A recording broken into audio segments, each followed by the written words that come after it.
Hello friends, welcome to money మంత్ర. నేను మీ రామకృష్ణ. మన రోజు లైఫ్కి సంబంధించి, ఫైనాన్స్కి సంబంధించి చాలా టాపిక్స్ మాట్లాడుకుంటాం కదా. ఈరోజు ఒక చిన్న ప్రోడక్ట్గా స్టార్ట్ అయ్యి ఒక పెద్ద ఎంటర్ప్రినర్గా జరిగిన ఒక సక్సెస్ జర్నీ గురించి డిస్కస్ చేయబోతున్నాం.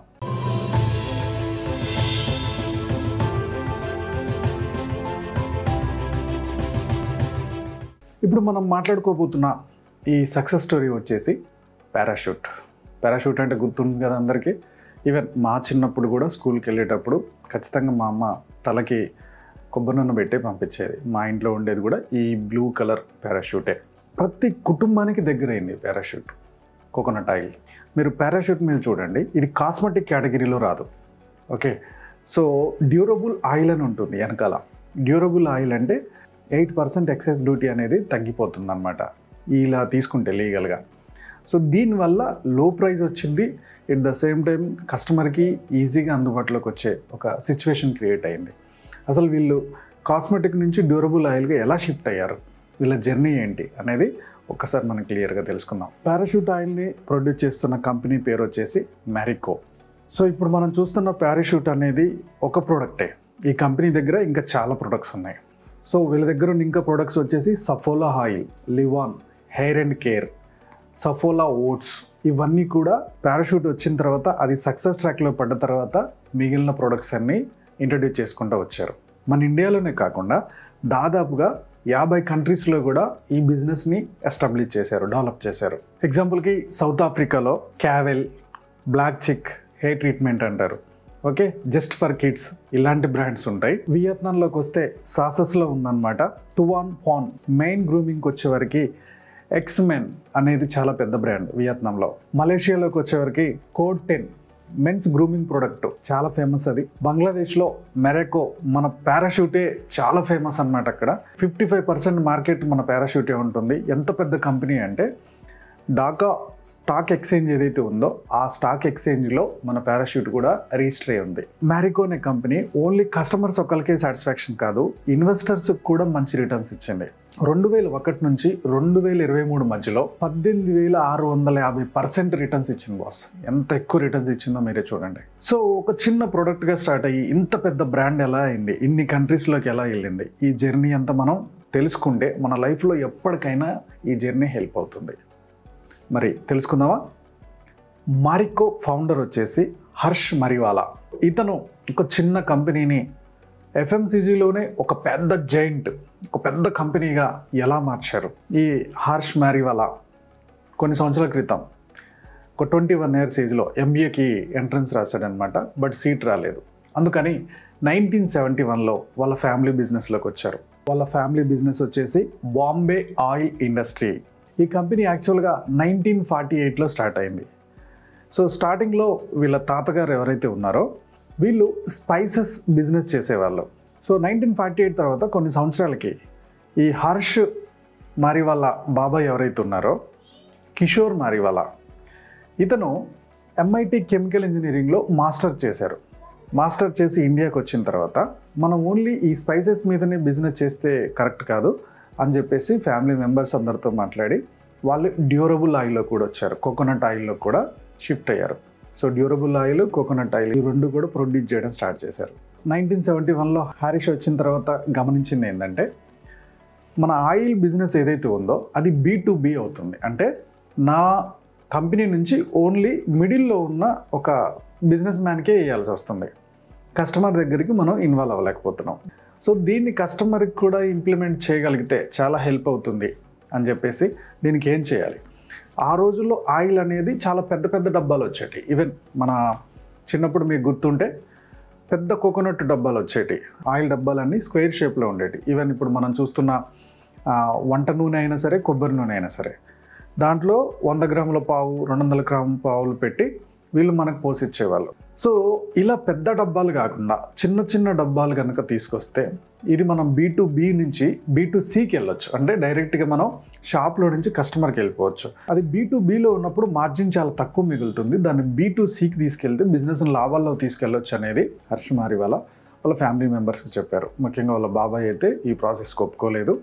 చిన్న చిన్న డబ్బాలు చేయడం చాలా కష్టంతో కూడుకున్న పని, ఇది వర్కౌట్ అవ్వదని ఫ్యామిలీ మెంబర్స్ అంతా రిజెక్ట్ చేశారు. 1990స్కి వచ్చేవరకు ఆ కంపెనీ 5 భాగాలుగా డివైడ్ అయిందనమాట. సో 5 కొడుకులు 5 భాగాలు చేసుకున్నప్పుడు హరీష్ నాన్నగారికి ఈ ఆయిల్ కంపెనీ అనేది వీళ్ళకి వచ్చేసింది.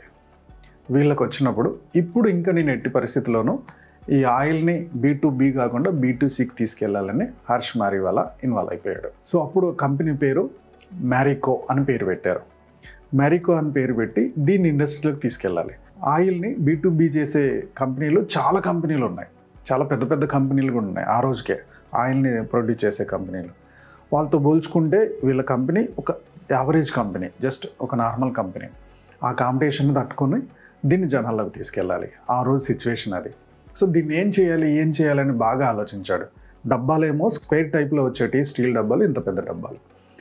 వీటిని చిన్న చిన్న డబ్బాలుగా, స్క్వేర్ డబ్బాలు కనుక చేస్తే వీటికి మ్యానుఫ్యాక్చరింగ్ కాస్ట్ పెరుగుతుంది. మ్యానుఫ్యాక్చరింగ్ కాస్ట్ పెరిగితే ఇది జనాల్లోకి తీసుకెళ్ళలేము. కాస్ట్ ఎక్కువగా ఉంటే ఇండియాలో ఆ రోజుకున్న పీపుల్ ఎక్కువగా తీసుకోరు. దీన్ని ఏం చేయాలని బాగా ఆలోచించారు. ప్లాస్టిక్ డబ్బాలో దీన్ని అమ్ముదామని ట్రై చేశారు. ప్లాస్టిక్ డబ్బాలు కూడా ఏంది, స్క్వేర్ టైప్ డబ్బాలే. సో ఈ ప్లాస్టిక్ డబ్బాల్లో అమ్ముదామని చూశారు. ఓకే, సో చిన్న డబ్బాలు అంటే 100 గ్రామ్స్, 200 గ్రామ్స్, 1 లీటరు. ఎందుకంటే అప్పటికి 15 లీటర్స్ కానీ 25 లీటర్స్ కానీ డబ్బాలే వచ్చేవి. దీన్ని ప్లాస్టిక్ డబ్బాల్లో కనుక తీసుకొస్తే పర్సన్ టు పర్సన్ వెళ్తుంది. ఎందుకంటే స్టీల్ వాటికి ఖర్చు ఎక్కువ అవుతుంది. సో ప్లాస్టిక్ వాటికి తీసుకెళ్దామని అనుకున్నాడు. కానీ ప్రాబ్లం ఏంటంటే ఈ షాపుల వాళ్ళు ఆ ప్లాస్టిక్ డబ్బాల్ని షాప్లో పెట్టుకోవడానికి ఇంట్రెస్ట్ చూపించరు. ఎందుకు? అప్పటికి కొంతమంది ఆయిల్ కంపెనీలు ట్రై చేశాయి. బట్ వాళ్ళ ఇంట్రెస్ట్ ఎందుకు చూపించలేదంటే షాపులలో ఎలుకలు బాగా వస్తూ ఉంటాయి కదా, ర్యాట్స్. ఇవి వాటికి హోల్స్ పెడుతూ ఉండేవి. దీనివల్ల మొత్తం ఆయిల్ అంతా కారిపోతూ ఉండేది. ఎట్ ద సేమ్ టైం ఈ స్క్వేర్ టైప్లో ఉండడం వల్ల ఎక్కువ స్పేస్ తీసుకునేది. ఓకే, సో వాళ్ళ షాప్లో ఆయిల్ డబ్బాలు ఎక్కువ పెట్టుకోవాల్సి వచ్చేది. దీనివల్ల కూడా వాళ్ళకి స్పేస్ సరిపోక చాలామంది వీటిని రిజెక్ట్ చేస్తున్నారు. సో దీనికి ఏం చేశాడంటే ఈ ప్లాస్టిక్ని ఇలా స్క్వేర్ టైప్లో కాకుండా రౌండ్ టైప్లో డబ్బాలు చేస్తే బాగుంటుంది. ఎగ్జాంపుల్కి మీరు స్క్వేర్ టైప్లో 1 లీటర్ డబ్బా చూస్తే గింతే ఉంటుంది. అదే 1 లీటర్ డబ్బాని మీరు జస్ట్ రౌండ్గా చేస్తే ఇంత పొడుగు వస్తుంది. అంటే ఆయిల్ ఎక్కువ ఉన్న ఫీలింగ్ వస్తుంది, స్పేస్ కూడా తక్కువ తీసుకుంటుంది. ఓకే, ఎలుకలు కొడితే ఖరాబ్ కాకుండా మ్యాక్సిమం వాటిని స్ట్రాంగ్గా తయారు చేసేటట్టు చూశారు. ఇలా చేసి ఆయిల్ని ముందు షాప్లో ఇవ్వడం స్టార్ట్ చేశారు. షాప్లో వాళ్ళు చాలా వరకు ఒప్పుకోలే, కానీ కొంతమంది రిక్వెస్ట్ చేసి కొంచెం కన్సిస్టెంట్గా ట్రై చేయడం వల్ల అది షాప్లో వాళ్ళు తీసుకోవడం స్టార్ట్ చేశారు. సో నెమ్మదిగా ఈ చిన్న చిన్న డబ్బాలు ఉండడం వల్ల ఎవరికి వాళ్ళు సపరేట్గా ఇంటికి తీసుకెళ్ళి కొనుక్కునే ఛాన్స్ ఉంది. ప్రతిసారి వాళ్ళు ఒక డబ్బా పట్టుకొచ్చి, ఒక సీసా పట్టుకొచ్చి, ఎందులో ఒక దాంట్లోనూ ఆయిల్ కొనుక్కునే పరిస్థితి తగ్గింది కదా. దీనికి జనాలు అలవాటు పడిపోతున్నారు. ఈ అలవాటు పడిపోవడం వల్ల ఇమీడియట్గా ఈ బిజినెస్ దాదాపుగా ఒక 20% హైక్ అయిపోయింది విత్ ఇన్ 1 year, 1.5 yearలో. అప్పటికి ఈ కంపెనీ ప్రోడక్ట్ ఏదైతే కోకోనట్ ఆయిల్ ఉందో దీనికి బ్రాండ్ పెట్టలా, జస్ట్ బ్లూ కలర్లో ఉంటుంది, దాంట్లో ఆయిల్ పోస్తారు, అమ్ముతారు. 1.5 yearలో మంచి మార్కెట్ గ్రోత్ వచ్చేసింది. ఇమీడియట్గా ఏదైనా ఒకటి సక్సెస్ అయిందనుకో మిగిలిన కంపెనీలు కూడా ఫాలో అవుతాయి కదా. సో అప్పటిదాకా కోకోనట్ ఆయిల్, మిగిలిన ఆయిల్స్ అమ్ముతున్న కంపెనీలన్నీ ఏం చేశాయంటే ఓకే ఈ పాయింట్ ఆఫ్ వ్యూలో కూడా వెళ్ళొచ్చు కదా మనం అని చెప్పి చిన్న చితక కంపెనీలతో సహా అన్ని కంపెనీలు రౌండ్ డబ్బాలు తీసుకురావడం, దాంట్లో ఆయిల్ పోసి అమ్మడం స్టార్ట్ చేశాయి. 1 year తర్వాత నుంచి ఏమవుతుందంటే నెమ్మదిగా మళ్ళీ కంపెనీ గ్రోత్ పడిపోతూ వచ్చింది. ఎందుకు ఇలా అవుతుంది? హర్ష్ మళ్ళీ పనిలో పడ్డాడు. సో కాంపిటీషన్ ఎక్కువైపోయింది, డూప్లికేట్ ఎక్కువైపోయింది. దీనికి ఏం చేయాలి? అప్పుడు మన ప్రోడక్ట్కి ఒక పేరు పెడదాం అని పారాషూట్ అని పేరు పెట్టారు. పేరు ఒకటే సరిపోతుందా? పేరుతో పాటు ఇప్పుడు అందరూ డబ్బాలు ఎవరైతే తయారు చేపిస్తున్నారో వీళ్ళందరికీ ఒక మిషనరీ ఉంది. ఆ మిషనరీ ఏంటంటే డైరెక్ట్గా ప్రోడక్ట్ని రౌండ్గా ఒక డబ్బాని తీసి కోకోనట్ కంపెనీలకు ఇచ్చేస్తారు, ఆయిల్ తయారు చేసే కంపెనీకి వాళ్ళు నింపుతారు. అలాంటి ప్రాబ్లం కాకుండా ఇంకొత్త మిషన్ కొనాలా, ఆ డబ్బా తయారు చేయాలంటే కొత్త మిషన్ కొనాలి. అందుకని వీళ్ళు ఆ డబ్బాలు తయారు చేయడానికి ఒక కొత్త మిషనరీ కొన్నారు. ఆ మిషనరీలో ఈ డబ్బా ఏదైతే ఉందో కోకోనట్ డబ్బా, దానికి లోపలికి ఒత్తినట్టు ఒక చిన్న మార్క్ పెట్టారు. సో ఈ మార్క్ పెట్టినప్పుడు ఇక్కడ ఆయిల్ కంపెనీ పేరు ఉంది, పలానా ఉంది. ఓకే, ఈ రెండింటిని మళ్ళీ పబ్లిసిటీ చేయడం స్టార్ట్ చేశారు. బాస్, మార్కెట్లో చాలా డూప్లికేట్ ఆయిల్ కంపెనీలు వస్తున్నాయి, మన ఆయిల్లో ఉన్న పర్ఫెక్ట్ క్వాలిటీ ఇది, ఈ బ్రాండ్ తీసుకుంటే మీకు వెళ్ళిపోతుంది, ఈ సింబల్ ఉండాలి, ఈ పేరు ఉండాలి, ఇవి రెండు ఉన్నాయంటే అది మన బ్రాండ్, లేదంటే కాదు. సో ఒరిజినల్ కస్టమర్స్ ఎవరైతే దానికి అలవాటు పడ్డారు కదా, ఈ తేడాను గమనించి మళ్ళీ వీటిని తీసుకోవడం స్టార్ట్ చేశారు. ఇలా నెమ్మదిగా విత్ ఇన్ 3 yearsలో 58% ఆఫ్ మార్కెట్ని గెయిన్ చేసేసింది. ఇలా చేయడం వల్ల ఏమైపోయింది? మిగిలిన కంపెనీలు ఏవైతే ఉన్నాయో ఆ టెక్నాలజీ తెచ్చుకోవడానికి టైం పట్టింది. ఓకే, దీనివల్ల ఈ బిజినెస్ అనేది చాలా ముందుకు వెళ్ళిపోయింది. ఇప్పటికి చూడండి 2 స్టెప్లు వేసాడు. స్టెప్ 1, స్టీల్ డబ్బా ఏదైతే పెద్ద డబ్బా ఉందో అది ఓన్లీ B2B చేస్తున్నాం, అంటే బిజినెస్ టు బిజినెస్ అవుతుంది. కస్టమర్ దగ్గరికి తీసుకెళ్ళాలి అంటే చిన్న డబ్బా తీసుకురావాలి. ఈ చిన్న డబ్బాని తీసుకురావాలంటే స్టీల్ డబ్బాలకు కాస్ట్ ఎక్కువ అవుతుంది, అందుకని ప్లాస్టిక్ తెద్దాం అనుకున్నాడు. ఈ ప్లాస్టిక్లో కూడా స్క్వేర్ టైప్లో ఉంటే ప్లేస్ ఎక్కువ తీసుకుంటుంది షాపుల్లో, అందుకని దాన్ని రౌండ్ షేప్ రెడీ చేశాడు. ఎలకలు కొరకకుండా కొద్దిగా స్ట్రాంగ్ మెటీరియల్ వాడడం స్టార్ట్ చేశారు. ఇంతవరకు బాగానే ఉంది. సో ఫస్ట్ ప్రాబ్లం సాల్వ్ అయింది. రెండో ప్రాబ్లం ఏంటి? సో ఈ ప్రోడక్ట్ని చూసి చాలా డూప్లికేట్ కంపెనీస్ కూడా వచ్చాయి. చిన్న చితక కంపెనీలు ఏముంది, ఒక డబ్బా కొనేసి ఆయిల్ పోస్తే అయిపోద్ది కదా, చిన్న చితక కంపెనీలన్నీ వచ్చేసాయి. సో ఈ కంపెనీలన్నింటినీ కూడా దీనికి ఒక బ్రాండ్ పెట్టి దానికి ఒక చిన్న సింబల్ లోపలికి ఒత్తినట్టు ఒక సింబల్ పెట్టి ఈ కాంపిటేటర్స్ అందరూ కూడా వెనకాల అయిపోయేటట్టు చూశారు. కానీ మార్కెట్లో ఎప్పుడైతే లీడర్ అయిపోయిందో కోకోనట్ ఆయిల్లో కూడా ఇంత బిజినెస్ ఉందా, మనం ఎందుకు ఈ బిజినెస్ చేయకూడదు అని చెప్పి పెద్ద కంపెనీలు ఎంటర్ అయ్యడం స్టార్ట్ అయినాయి. ఆ రోజుల్లో FMCGలో పెద్ద కంపెనీ అంటే హిందుస్థాన్ యూనిలీవర్. వీళ్ళు ఆయిల్ మార్కెట్లోకి ఎంటర్ అయిపోయారు. ఈ హిందుస్థాన్ యూనిలీవర్ ఎలా ఉంటుందంటే, ఈ సెక్టార్లో ఏదైతే FMCG సెక్టార్ ఉందో ఈ సెక్టార్లో మేమే లీడర్గా ఉండాలి అని ఒక బిజినెస్ స్ట్రాటజీ వాళ్ళకు ఉంటుంది ఎప్పుడు కూడా. సో దానికోసం ఏం చేస్తుంది, ప్రతి FMCG ప్రోడక్ట్కి సంబంధించినవి వాళ్ళే ఉండాలనుకుంటుంది. ఒకవేళ మార్కెట్లో ఇప్పుడు మనం చూస్తున్న సోపు కానీ, షాంపూ కానీ, బట్టలు ఉతికే కానీ అన్ని డిఫరెంట్ కంపెనీలు ఉంటాయి కదా, వీళ్ళు దాంట్లోనే సక్సెస్ అవుతారు. లేదా సక్సెస్ రేట్లో ఉన్న కంపెనీని దాన్ని దివాలా తీసేదాకా కాంపిటీషన్ క్రియేట్ చేసి ఆ కంపెనీ వీళ్ళకి అమ్మేటట్టు చేస్తూ ఉంటారు. ఇది వాళ్ళ స్ట్రాటజీ ఉండేది. వీళ్ళు ఎప్పుడైనా సరే కొత్త ప్రోడక్ట్ని కనుక జనాల్లో తీసుకొస్తే చాలా పెద్ద మార్కెటింగ్ స్ట్రాటజీతో వస్తారు. అంటే మార్కెటింగ్కి ఎక్కువ ఖర్చు పెట్టేస్తారు, అంత పబ్లిసిటీ చేస్తూ ఉంటారు అనమాట. సో 1996కి వచ్చేవరకు మన పారాషూట్ అనేది చాలా అద్భుతంగా మంచి మార్కెట్ రేట్ తోటి చాలా దూసుకుపోతుంది. అప్పుడు హిందుస్థాన్ యూనిలీవర్ నిహార్ న్యాచురల్స్ అని కోకోనట్ ఆయిల్ తీసుకొచ్చారు. సేమ్ అదే స్టైల్ డబ్బా, జస్ట్ కలర్ మారుతుంది. వాళ్ళు ఒక బ్రాండ్తో వచ్చారు. ఇప్పటిదాకా హై ప్రాఫిట్లో ఉన్న పారాషూట్ మార్కెట్ని ప్రాఫిట్ తగ్గించాలి. ఈ ప్రాఫిట్ తగ్గిపోతున్నప్పుడు ఆ కంపెనీ భయపడిపోయి మనకు అమ్మేస్తారు. సో పారాషూట్ని మార్కెట్లో మనం తీసుకెళ్ళిపోదాం అనే స్ట్రాటజీతో వచ్చారు. అప్పటిదాకా ఎవరైతే షాపుల వాళ్ళు ఉన్నారో వీళ్ళకి ప్రాఫిట్ మార్జిన్ ఎలా ఉండేదంటే, కోకోనట్ ఆయిల్ 50 రూపీస్ డబ్బా ఉందనుకుందాం, షాపు వాళ్ళకి మార్జిన్ ఎంత ఇచ్చేవాళ్ళు అంటే 10%, అంటే 5 రూపీస్ ఇచ్చేవాళ్ళు. ఓకే, హిందుస్థాన్ యూనిలీవర్ అంటే నిహార్ కోకోనట్ ఆయిల్ ఏం చేశారంటే, నీకు 50 రూపీస్ ఉంది కదా డబ్బా, దాన్ని అమ్మినందుకు 36% ఎక్స్ట్రా ఇస్తామనేవారు. 36% అంటే దాదాపుగా 16 రూపాయలు 17 రూపాయలు చేంజ్. దీంతో ఏమైపోయింది, ఇమీడియట్గా మార్కెట్ డౌన్ అవ్వడం స్టార్ట్ అయింది. వితిన్ 1 ఇయర్లో 50-60% ఉన్న పారాషూట్ మార్కెట్ అంతా కూడా నెమ్మదిగా తగ్గిపోతూ వచ్చింది. వీళ్ళు అడ్వర్టైజ్మెంట్కు చాలా అద్భుతంగా చేస్తున్నారు. నిహార్ వాళ్ళు, హిందుస్థాన్ యూనిలీవర్ వారు ప్రతి ఛానల్కి అడ్వర్టైజ్మెంట్ ఇచ్చారు, ప్రతి పేపర్లో పెద్ద పెద్ద ఇవేపించారు. కస్టమర్కి కూడా తక్కువ రేటుకి ఇవ్వడం స్టార్ట్ చేశారు. వాళ్ళకు ఒక 2-3 రూపీస్ తగ్గేటట్టు చేశారు. అమ్మే వాళ్ళకు కూడా ప్రాఫిట్ ఎక్కువ ఇచ్చారు. ఆటోమేటిక్గా ఏమవుతుంది, వాళ్ళకు ప్రాఫిట్ ఎక్కువ వస్తున్నప్పుడు నిహార్ ఎక్కువ వేయించుకుంటారు, పారాషూట్ తగ్గించారు కదా. ఇలా తగ్గిస్తూ బిజినెస్ చాలా డల్ అయిపోయింది.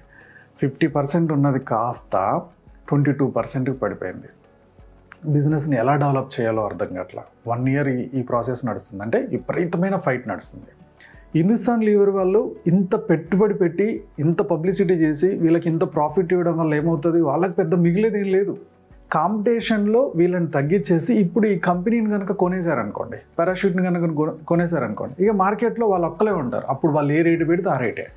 అందుకని అంత పెట్టుబడి పెట్టి అంత డబ్బు పెట్టి కంపెనీని కాంపిటీషన్లోకి నెట్టేశారు. వాళ్ళు అనుకున్నట్టే మార్కెట్లో నుంచి నెమ్మదిగా తగ్గిపోతుంది. సో అప్పుడు హిందుస్థాన్ లీవర్ ఇండియన్ CEO ఎవరైతే ఉన్నారో అతను ఫోన్ చేసి, నేను ఫలానా CEOని మాట్లాడుతున్నాను, సో మన పారాషూట్ చైర్మన్ ఎవరైతే ఉన్నారో ఇతను అడిగాడు, నా నెంబర్ మీకు ఎవరు ఇచ్చారు. ఆ విషయం పక్కా పెట్టేసి CEO డైరెక్ట్గా చెప్పేశాడు, నీ పారాషూట్ కంపెనీ పడిపోతుంది, చాలా ఇబ్బందుల్లో ఉంది, నాకు అర్థమవుతుంది. సో నేను నీకు ఈ కాంపిటీషన్లో మంచి ఆఫర్ ఇస్తున్నాను, ఈ కంపెనీని నాకు అమ్మాయి, నీకు నీ ఫ్యామిలీకి జీవితాంతం ఎలాంటి ఆర్థిక ఇబ్బందులు లేకుండా చూసుకునే బాధ్యత మాది, ఎప్పుడు అమ్మేస్తున్నావు అని చెప్పేసి తను అడిగాడంట. అప్పుడు హర్ష్ ఏమన్నారంటే, ఇది ఇప్పుడే అమ్మే ఉద్దేశం నాకు లేదు, ఖచ్చితంగా నాకు టైం వచ్చినప్పుడు నేను అమ్ముతాను అని చాలా సాఫ్ట్గా రిజెక్ట్ చేశారు. రిజెక్ట్ చేసి ఎంప్లాయీస్తో మీటింగ్ పెట్టాడు. ఈ హర్ష్ ఎంప్లాయీస్లో ఉండే గొప్పతనం ఏంటంటే వాళ్ళందరికీ కూడా టైం ఫ్రీడమ్ ఇస్తాడు. వాళ్ళందరూ కూడా ఇది నా కంపెనీ, మేము సక్సెస్ చేసుకోవాలనే యాంగిల్ ఎక్కువగా ఉండేవాళ్ళు. అంటే ఎంప్లాయీస్ తోటి దీనికి రిలేషన్షిప్ చాలా బాగుండేదన్నమాట. సో ఎంప్లాయీస్ తోటి గ్రూపులుగా మీటింగ్ పెట్టేసి అసలు ఏం చేద్దాం, అతనేమో అమ్మేద్దాం అనుకుంటున్నాం. అమ్మేస్తే ఇందులో ఎంతమందిని ఉంచుతారో ఎంతమందిని తీసేస్తారో తెలియదు. ఓకే, నాకు సమ్ ఏదో పర్సంటేజ్ ఇస్తారు. ఓకే, ఈ పర్సంటేజ్తో నా ఫ్యామిలీ లీడ్ అవుతుంది. కానీ దీన్ని ఎలా అయినా నిలబెట్టాలి, ఏం చేయాలని మొత్తం టీం మెంబర్స్తో మాట్లాడినప్పుడు వీళ్ళ పారాషూట్కి ఉన్న ప్లస్ పాయింట్స్ ఏంటి, నిహార్కు ఉన్న మైనస్ పాయింట్స్ ఏంటి, స్ట్రెంగ్త్ ఏంటి, వీక్నెస్ ఏంటి అనేది బాగా ఎంక్వైరీ చేశారు. పారాషూట్కి ఉన్న ప్లస్ పాయింట్ ఏంటంటే 1971 నుంచి మార్కెట్లో ఉన్నారు. ఆయిల్ మీద వీళ్ళకి ఒక గ్రిప్ ఉంది, ఏది క్వాలిటీ ఏది లో క్వాలిటీ, సో రా మెటీరియల్ ఎక్కడ దొరుకుతుంది, ప్రాసెసింగ్ ఏంటి, దీన్ని ఎంత రేట్ తగ్గించుకోవచ్చు, ఎంత ప్రాసెసింగ్ ఖర్చులు తగ్గించుకోవచ్చు, ఓకే, సో ఎలా మార్కెటింగ్ చేయొచ్చు, వీళ్ళకు ఒక ప్లస్ పాయింట్ ఉంది. రెండో పాయింట్ ఏం గమనించారంటే పారాషూట్ వాళ్ళది చాలా చిన్న కంపెనీ. ఏదన్నా ఒక నిర్ణయం తీసుకున్నారనుకోండి, ఇమీడియట్గా అప్పటికప్పుడు నిర్ణయం తీసేసుకొని పని స్టార్ట్ చేయొచ్చు. కానీ నిహార్, హిందుస్థాన్ యూనిలీవర్కి ఉన్న ప్రాబ్లం ఏంటంటే బోర్డు మెంబర్స్ చాలామంది ఉంటారు.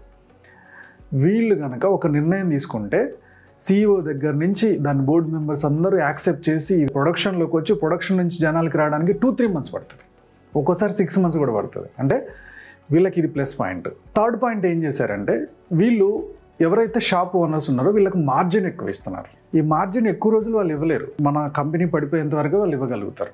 మనం ఏం చేద్దాం, ఇదే మార్జిన్ ఎక్కువ ఇద్దాం, ప్రొడక్ట్ రేట్ని కూడా కొద్దిగా తగ్గిద్దాం, దీనికి ఏం చేయొచ్చు అని బాగా ఆలోచించి యాక్చువల్గా ఇది కాస్మెటిక్ ప్రొడక్ట్ కింద ఉంటే 8% ఎక్సైజ్ ట్యాక్స్ ఎక్కువ కట్టాల్సి వస్తుంది. దీన్ని డ్యూరబుల్ కింద మార్చామనుకుందాం, డ్యూరబుల్ కింద అప్లై చేసినప్పుడు ఆ 8% ఎక్సైజ్ ట్యాక్స్ మనం కట్టక్కర్లేదు. సో 8%లో నుంచి వీళ్ళకి మార్జిన్ పెంచుదాము, ఎట్ ద సేమ్ టైం కస్టమర్కి కూడా ఇంకో ₹2 తగ్గించవచ్చు అనే ఒక పాయింట్ వీళ్ళు ప్లాన్ చేసుకొని ఇమీడియట్గా మార్కెట్లోకి మళ్ళీ రీఎంట్రీ ఇచ్చారు. ఈసారి అడ్వర్టైజ్మెంట్లు ఎలా ఇచ్చారంటే మన పూజలో చేస్తున్న కోకోనట్ ఆయిల్ ఉంది కదా, అంత పవిత్రంగా మా ఆయిల్ ఉంటుంది అని చెప్పేసి ఒక నమ్మకం క్రియేట్ చేసే అడ్వర్టైజ్మెంట్కి ఎక్కువ ఖర్చు పెట్టారు. అలాగే ఎవరైతే మధ్యలో మిడిల్ మ్యాన్ ఉన్నారో వాళ్ళకు కూడా మార్జిన్ కొంచెం పెంచేశారు. కస్టమర్కి కూడా ఇంకో ₹2 తగ్గుతుంది కాబట్టి కస్టమర్స్ కూడా కొనడం స్టార్ట్ చేశారు. ఇలా ఈ స్ట్రాటజీ ఇంప్లిమెంట్ చేశారు. ఈ స్ట్రాటజీలో మళ్ళీ 50% మార్కెట్లోకి వచ్చారు. ఇలా మార్కెట్లోకి వచ్చే వరకు ఏమైపోయింది, ఆటోమేటిక్గా ఇది హిందుస్థాన్ యూనిలీవర్ గమనించారు కదా, వీళ్ళు ఇంప్లిమెంట్ చేయడానికి అంటే ఇంకా మార్జిన్ పెంచడానికి, at the same time product rate తగ్గించడానికి, అడ్వర్టైజ్మెంట్ ఖర్చు చేయడానికి, దీన్ని ఇంప్లిమెంట్ చేయడానికి అందరు బోర్డు మెంబర్స్ ఒప్పుకొని ఇది ముందుకు వచ్చే వరకు దాదాపుగా 6 months అవుతుంది. ఈలోపు వీళ్ళు ఇంకొక స్ట్రాటజీ ఇంప్లిమెంట్ చేస్తున్నారు. దాన్ని వాళ్ళు ఇంప్లిమెంట్ చేసే టైంకి బిజినెస్ ముందుకు వెళ్ళిపోతుంది. మళ్ళీ వాళ్ళు ఇంప్లిమెంట్ చేయడానికి వచ్చేవరకు ఇంకొక కొత్త స్ట్రాటజీతో వెళ్తుంది. ఇలా దాదాపుగా 6 సంవత్సరాలు నడిచింది బాస్. ఈ సెకండ్ టైము నిహార్ వాళ్ళు ఈ ప్రాసెస్ని ఇంప్లిమెంట్ చేయడం స్టార్ట్ చేశారు. ఈలోపు పారాషూట్ ఏం చేసిందంటే చిన్న విలేజెస్లో కూడా ఈ ప్రోడక్ట్ని తీసుకెళ్ళిపోయింది. సో కొన్ని వ్యాన్లలో తీసుకెళ్ళిపోవడం, చిన్న షాపుల్లో కూడా డిస్ట్రిబ్యూషన్ ఇవ్వడం. అంటే ఇప్పటిదాకా హిందుస్థాన్ యూనిలీవర్ ఒక మండలం స్థాయికి లేకపోతే ఒక జిల్లా స్థాయికి ఉండిపోయేది.